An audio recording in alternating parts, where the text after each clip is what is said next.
Hello, I'm Dan Gibson, and this is the fifth video in a short series where I discuss my responses to Dr. King, who wrote a paper to oppose and to attack the thesis that I have released that Petra was the object of the original Qibla, and that all mosques in the first century of Islam faced Petra in Jordan and not Mecca in Saudi Arabia, followed by some years of confusion, and then the Kaaba eventually settled down into Mecca. So far, we have gone through 22 pages in Dr. King's paper, The Petra Fallacy, and we've tried to address some of the issues that he has raised. If you have not seen the earlier videos in this series, I suggest you do that first and get a hold of Dr. King's paper so that this video will make more sense to you. Now, at this point, Dr. King states, and this is a quote, "I have no intention of commenting here on the orientation of numerous mosques. I've done that already in the paper From Petra Back to Mecca, From Qibla Back to Qibla." That's in 2017. Further, I have no doubt that one can trust Gibson's values for mosque orientations derived from satellite maps. I have found that the Qibla direction for various cities to be given on different internet sites are not always the same, so I shall have to restrict my comments to 6 rather important mosques, although later I shall make some suggestions for serious researchers in the future. Let me address this, okay? That was Dr. King. I mentioned in previous video that I measured mosques using early technology available to us 20 and 30 years ago. These measurements have been remeasured by myself and others, so there have been slight variations over the years. We have discovered that the mosques could all be classified in 4 basic groups. Now, over the years, my classifications of some mosques have changed because at first we recognized only 2 classifications, Mecca and Petra. And then, as we measured mosques built in the 2nd century of Islam, it became obvious that there were more general classifications used, and so there we classifications we got those, and so we had to change a few of the earlier classifications around. Not that the data changed. So these measurements have been published openly in other places on the web and so forth. If you want to check the latest and the ones that we're going by, they're on the internet on the website that's listed down below. Now, let's look at the mosques that Dr. King picks out for us. Gibson claims that the Umayyad Mosque in Damascus faces the modern direction of Petra, not the modern direction of Mecca. He further claims that it was deliberately laid out towards Petra, and accurately at that. He overlooks the important fact that it was built on a Byzantine basilica, which had replaced a Roman temple that was cardinally aligned. This is why it appears to face Petra, since within the limits of the exercise, Petra is roughly due south of Damascus. The Muslims built their mosque and were surely happy that it faced the northern Syrian corner of the Kaaba, as indeed it does. Later, Muslim astronomers calculated the Qibla in Damascus at about 3 degrees east of south, according to medieval geographical data. Okay, let me separate some things out from here. First, my first visit to this mosque was in 1979. I learned that this mosque was built on a Byzantine basilica, and it was built over a Roman temple. This has been known for a long time. Many of the buildings in the Middle East are built on top of other ruined buildings underneath. They do this so they can use the same building materials that are already available on the spot. That is why archaeologists have to work down through layers, carefully recording what is on each layer. Now, Dr. King is suggesting that when the Byzantine people built their building, they must have oriented it exactly on top of the Roman structure, using the same orientation. I wonder where he gets this information from.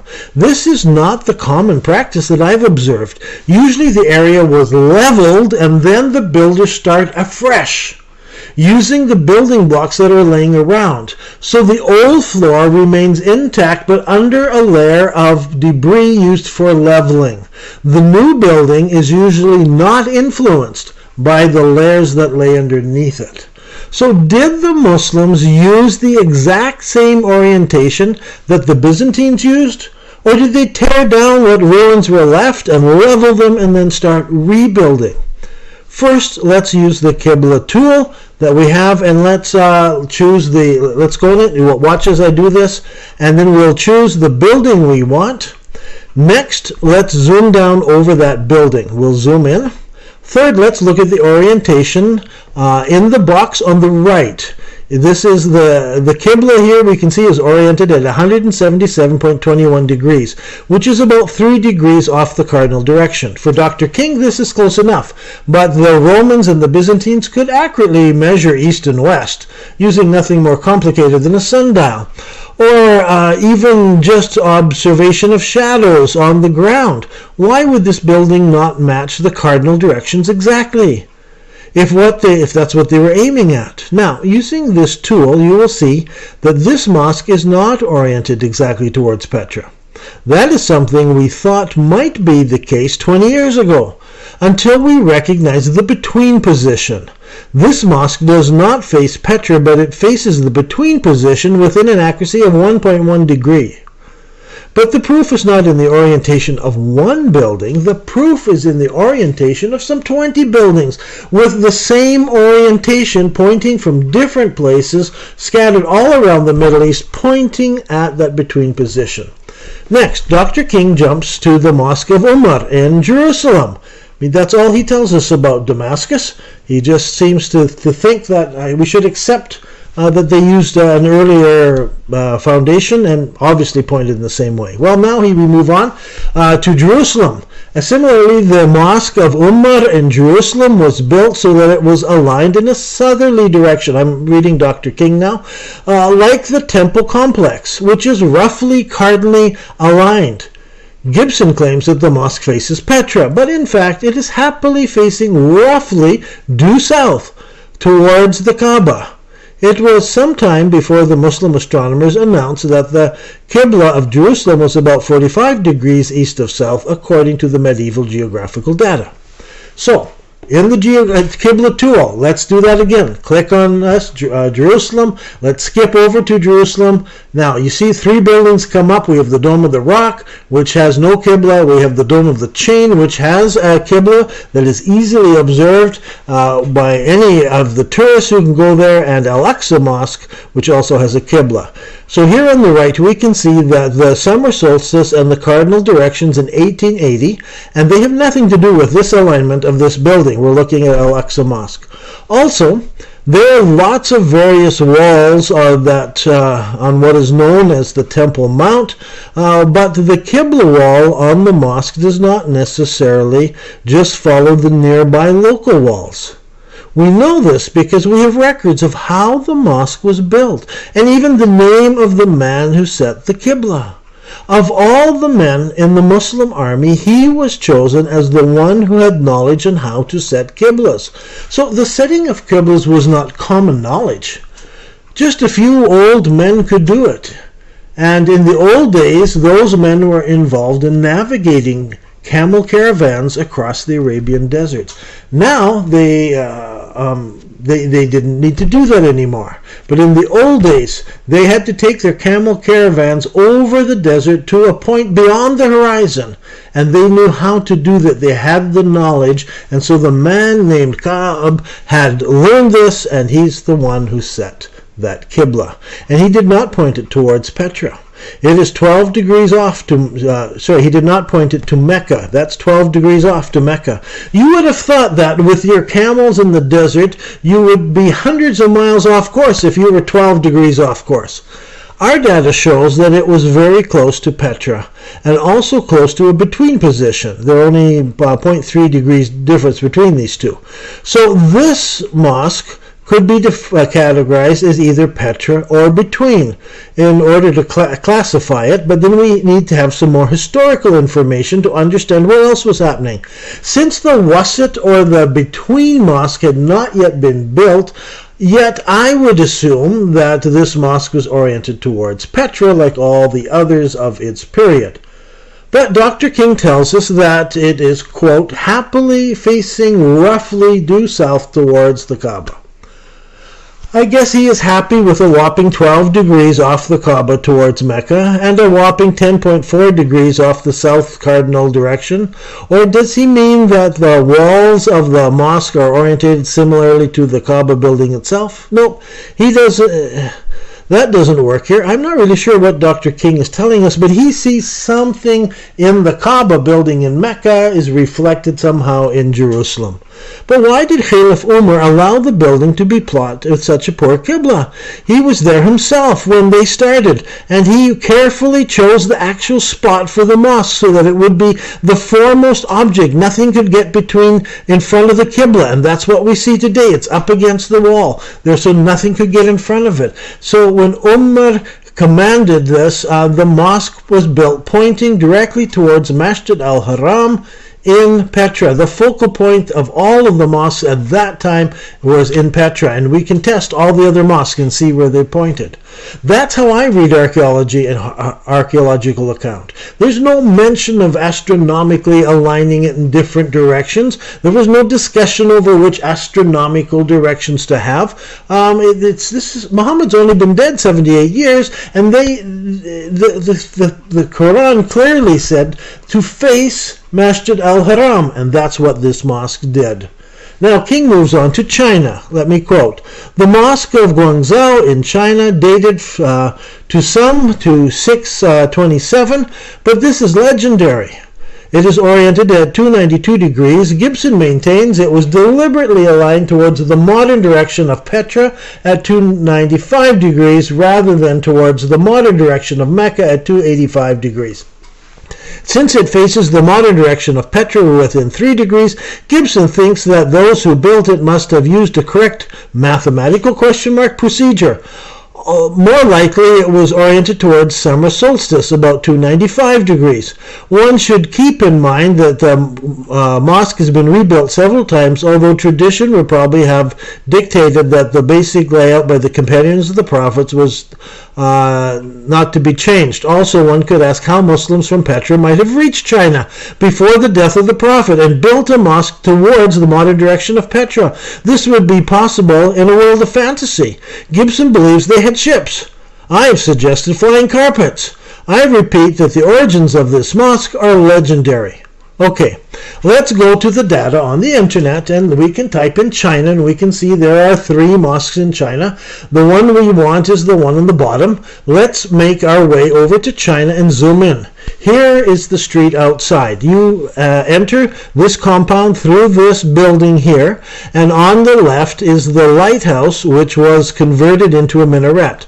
The old mosque is at the back here. In front of it is a courtyard, and then the mosque building is over here. When I visited this mosque, I used a GPS unit to make my measurements. I made several measurements. The most useful measurements came from large squares on the tiles outside of the mosque, providing me with a line on the ground exactly parallel to the mosque building itself. I could set waypoints and measure the exact direction between them. I could also use a compass-like based GPS.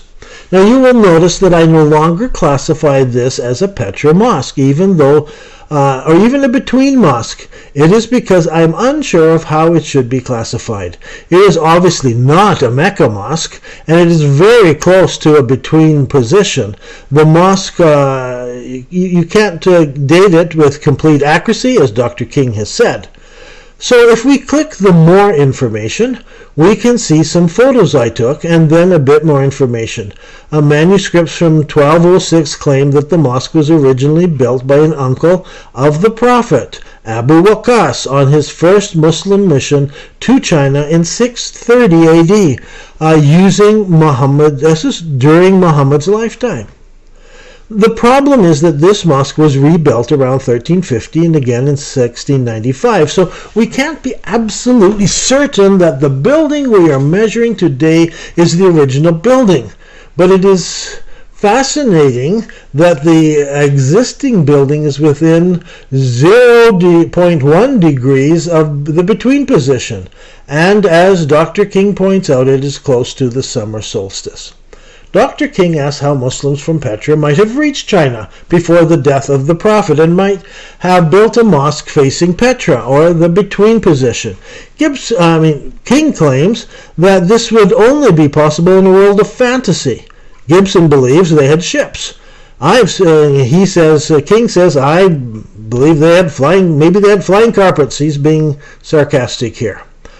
In my book, Early Islamic Qiblas, I address the question of China, starting on page 134.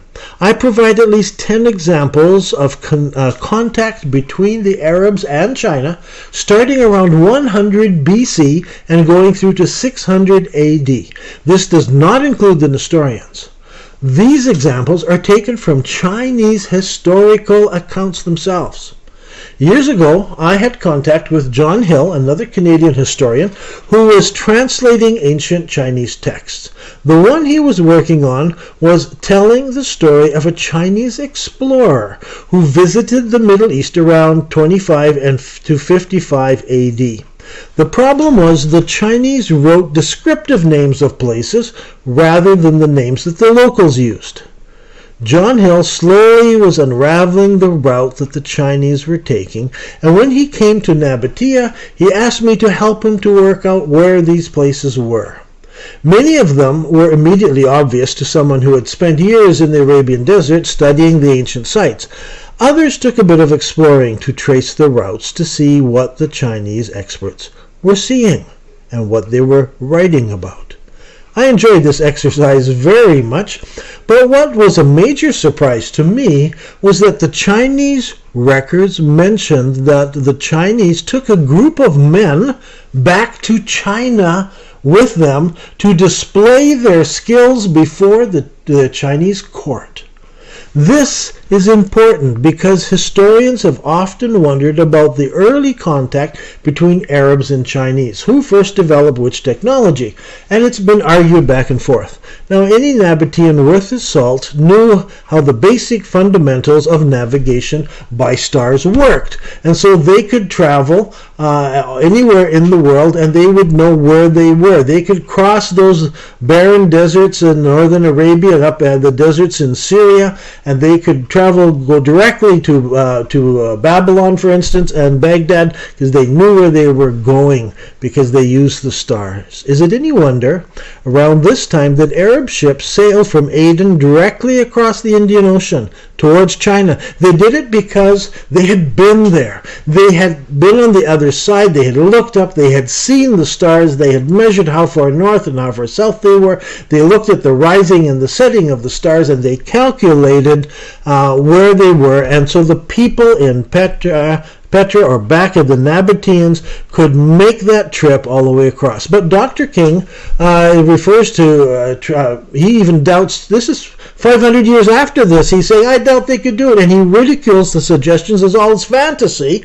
All he has to do is read the Chinese records. Now, I agree that this contact between China and Arabia in 100 BC and 100 AD pushes back traditionally accepted history, but the Chinese books are just now being found and translated, just as Arab books are now being found and translated. It's too early to be dogmatic that certain things could or could not have happened. There are over 100 Chinese records that speak of Chinese and Arab contact before and during the early days of Islam. There were even exchanges of ambassadors between China and Rome. I believe in Chinese history. I don't think, I don't know, I think Dr. King's his flying carpets are going to crash. I think they will eventually. Now, Dr. King takes us on to Sanaa and onto the great mosque in Sanaa there. And I point out, it points to Petra at 337 degrees, and Jerusalem is 335 degrees, and Mecca is about 326 degrees. And King says, does this mean that someone calculated the direction of Petra and got it right to the nearest degree? No, it doesn't, because the major axis of the mosque is parallel to that of the Kaaba in Mecca, and it even has a miniature Kaaba inside. Those who built the mosque were perhaps thinking about facing the southeastern wall of the Kaaba, which they knew about. Not about the Red Rose City, which they knew nothing about. Again, Dr. King has an explanation, and I have an explanation. Two theories exist. Dr. King says perhaps they were thinking of this or that. Perhaps the small cube inside is a representation of the Kaaba.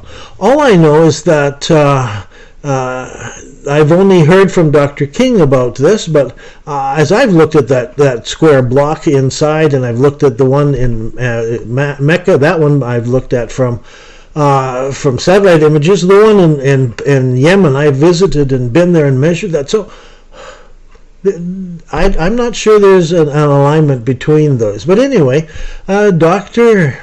King sort of thinks that contact between Yemen and the Nabateans wasn't possible, and yet the Nabateans traded with Yemen. They were the major trading partner with the Yemenis. The incense and the myrrh and the frankincense and all the other things was going back and forth. Even Strabo, the Roman historian, tells us the Nabateans counted the number of steps from Gaza all the way down to the Hadramount. They knew exactly. We'll explain why that's important when we get into navigation. Dr. King says they probably never even heard of the Nabateans in Petra. Yet the Yemenis were the major trading partners. They were in contact. There's a long history of contact between the two people. And so they traded back and forth. Dr. King is insinuating something that's not true when he says those who built the mosque were perhaps thinking about facing the southeastern wall of the Kaaba, which they knew about, not about facing the Red Rose City, meaning Petra, of which they had probably never heard. Now next, Dr. King moves to the Great Mosque of Cordoba. He tells us that it is, quote, faces the deserts of Algeria rather than the deserts of Arabia. Why?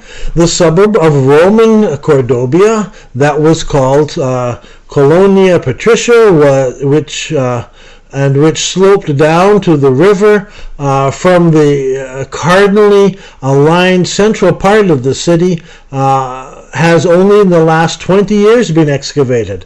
The suburbs, or the orthogonal street pattern, has now been seen to be a standard Roman pattern with minor axis celestially aligned between summer sunrise and winter sunset.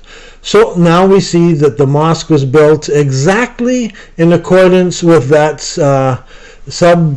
suburban street plan, and that that is why it faced the direction perpendicular to the solstices, and that is very nice, not least to say its major axis is parallel to the major axis of the Kaaba. Some medieval schemes of sacred geography approximately associated Al-Andalus with the middle of the northwest wall of the Kaaba. Later, Andalusi astronomers proposed a different Qiblas, including winter, sunrise, and a direction derived on the approximate geographical procedure.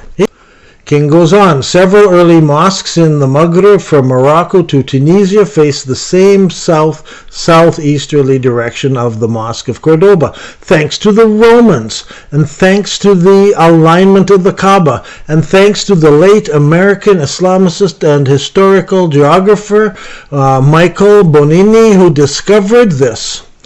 So much for Gibson's Qibla, according to which the mosque was built so to be parallel to an imaginary line between Petra and Mecca. Gibson's Qibla is also imaginary. Okay, let's examine King's explanation. He has a working explanation, but how likely is it? He mentioned several things. Let's start with the Roman plan of the city.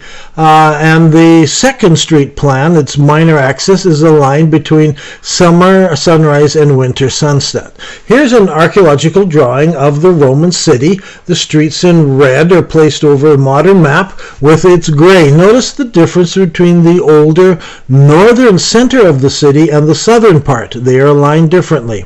King mentions the cardinally aligned central part of the city, the old part, and you can see that part of the city with the larger red blocks. The blue line indicates the cardinal direction of north, south, and east and west. So do you think the city was carefully laid out with cardinal directions in mind? Or do you think it was roughly laid out with cardinal directions in mind? Do you not think that the Romans could accurately tell where north, south, east, and west were? Again, King is speaking in general terms, approximate directions, aligned generally, and so forth. Dr. King then refers to Michael Bonini, what he noticed. And it was a good observation. You notice the southern part of the city had a different orientation. Dr. King brilliantly noted that it was aligned between summer sunrise and winter sunset. Again, a very vague and general observation. But Dr. Michael Bononi noticed that the mosque was built in alignment with the old Roman city plan. Check out this image. The Roman roads are in red. See how everything else is off kilter to the then invisible Roman roads, except the Cordoba Mosque. So modern, only thing that has survived is the mosque. The modern buildings don't follow that line. So when Dr. Bonini noticed this, Dr. King immediately latched onto it. It was a perfect explanation for him, and I agree that it does look like the Cordoba Mosque was influenced by the Roman roads. But there are other things we have to consider. First, why would the Roman road system matter at all to Muslims who were trying to set their Qibla?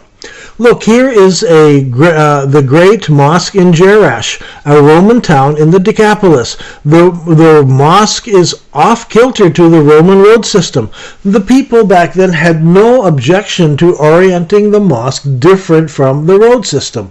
Also, why would they be happy with a Qibla orientation over in Cordoba that pointed somewhere to South Africa? Can you imagine Muslims lining up to pray facing South Africa?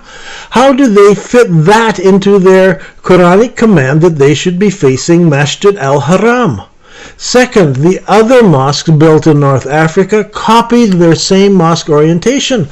And so there's lots of these mosques, and they didn't have the same Roman road system in all of these places. They could orient their mosques however they chose. So why did they choose to face South Africa? There's at least 8 more mosques, and now just in the last few days I've got information on yet more mosques, and so the list, the number will go up, and that face the parallel position.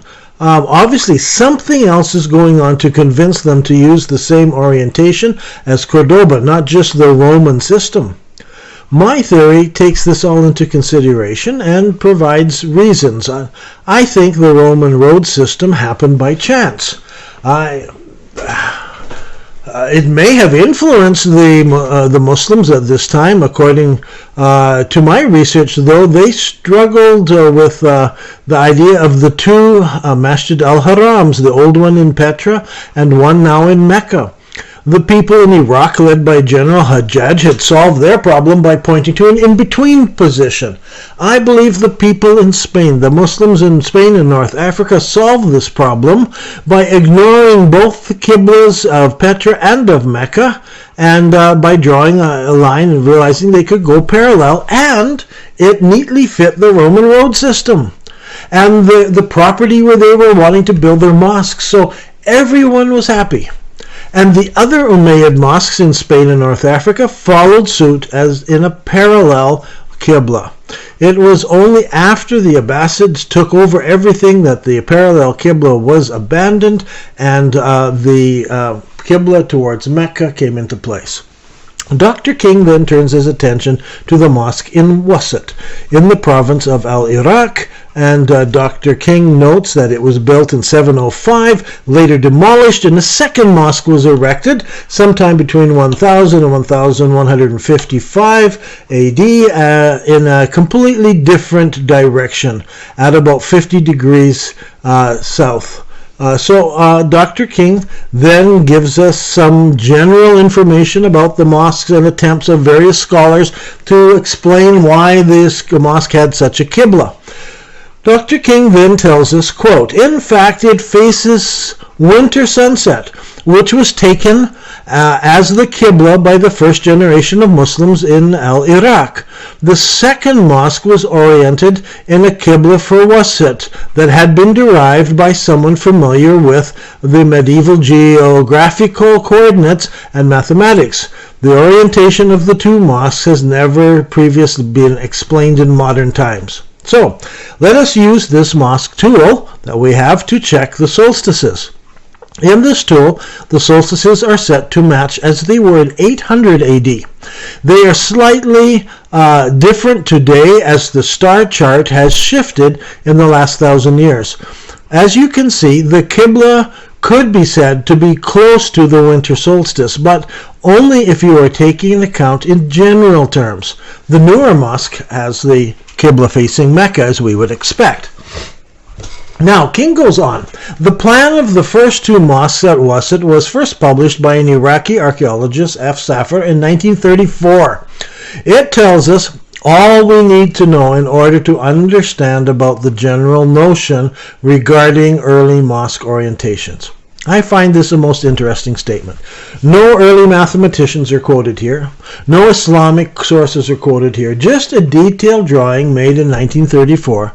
And Dr. King doesn't even tell us where he got the chart other than from this man. And in his explanation, he does mention Cresswell, but he doesn't say where he obtained this information of Cresswell. And Cresswell and Safar are not even mentioned in his bibliography or in his list of books.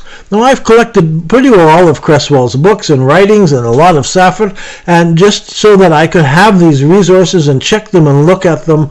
This is a very early date. Archaeology is very early. There's a lot of things we've learned since then, a lot of techniques we've developed since then.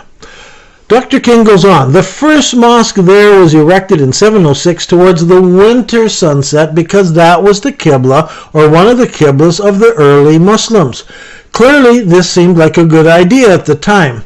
As it was eminently sensible, the Kaaba was more or less in that direction, and its northeast wall also faces winter sunset.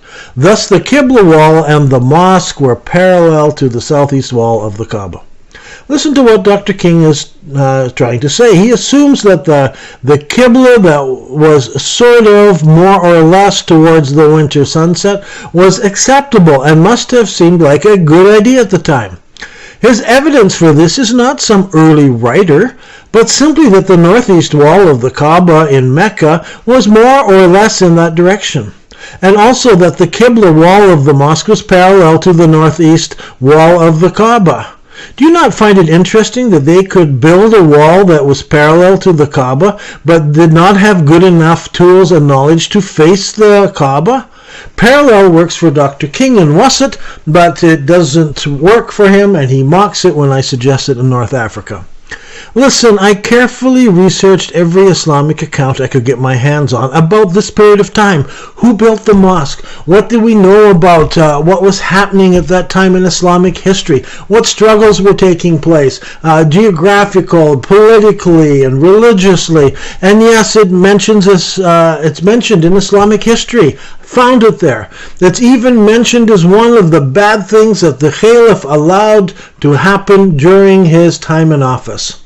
This mosque was not built in a vacuum. It is called the Between Mosque because that's what Wasit means. It means between, and it pointed between Petra and Mecca. And over 20 other mosques built after this time by Hajjaj follow suit, and they use the very same thing. But Dr. King is blind to this because he doesn't realize that Wasit means between. While Dr. King is an expert in mathematics, especially in mathematics developed by medieval Muslim mathematicians, he doesn't seem to understand some of these concepts. If you accept Dr. King, if you accept his position, then you must accept that Muslims all over the world didn't really care about facing Masjid al-Haram when they prayed or were buried or preparing halal food. Everyone was free to use their own interpretation or idea of Qibla. It was different in different places, even to adopting a Roman road system. On one side, we have what looks to be confusion and license to interpret the ideas of Qibla and prayer facing Masjid al-Haram. Dr. King has developed over 20 ways of that this Qibla could be interpreted, and this was all done by the companions of the prophets in the first beginning of years of Islam. I find that appalling, but anyway, he even has the gall to quote unreliable, unaccepted hadiths about the Qibla being between East and West, and even from a book which he himself has quoted, where the author is arguing against that Qibla. So it's hard to understand sometimes how he can see his argument and his whole thing as valid. But you have that on one side, and on the other side you have to accept folk astronomy. And this was scoffed at by the mathematicians because they said you have to have math to do it. And yet when we look at what they accomplished and how close their Qiblas are, we know something was going on there. See, my research came along and took into account more than 100 mosques, and suddenly this erratic sort of thing that people were talking about faded away, and we could suddenly see for the very first time, because we had access to information on over 100 mosques, we could see patterns emerging of these 4 different Qiblas. So now you have these 2 opinions. Dr. King has taken on a personal crusade, in his words, his ultimate purpose of the essay as to demolish the Petra theory once and for all. Friends, I'm happy if there are 2 or 3 or even a dozen theories about ancient Qiblas, how they were set and why they were set, and I have no problem with different theories. I think Dr. King has a valid theory, but it's only a theory. And I think it needs to be examined because it doesn't seem to be very probable the way that he's looking at it and the way that Muslims look and understand their own history. My theory is based on a survey of the Qiblas, all of them that I could find. I'm still finding more, so it's still developing. And I know I'm missing some mosques and maybe even some well-known ones, and that's why we're starting this new video series on early Qiblas, as we examine mosques that the viewers are suggesting we look at. And yes, I'm using modern technology. I'm using technology that's very technical, some of it. I'm also using the traditionally accepted definition of Qibla. The definition used by Muslim writers right from the very first centuries of Islam, used by the very companions of the prophets, their understanding that you faced Masjid al-Haram when you prayed. I can't imagine that the companions of the prophets would make mosques facing in other miscellaneous directions. I make no apology for my theories. I don't talk about general notions and about approximate this and it appears to be that. I firmly believe the Muslims of the 6th century could establish a Qibla direction without using map coordinates, without using latitude and longitude, without using trigonometry. Now we must stop here, but we will have one more video and then we end.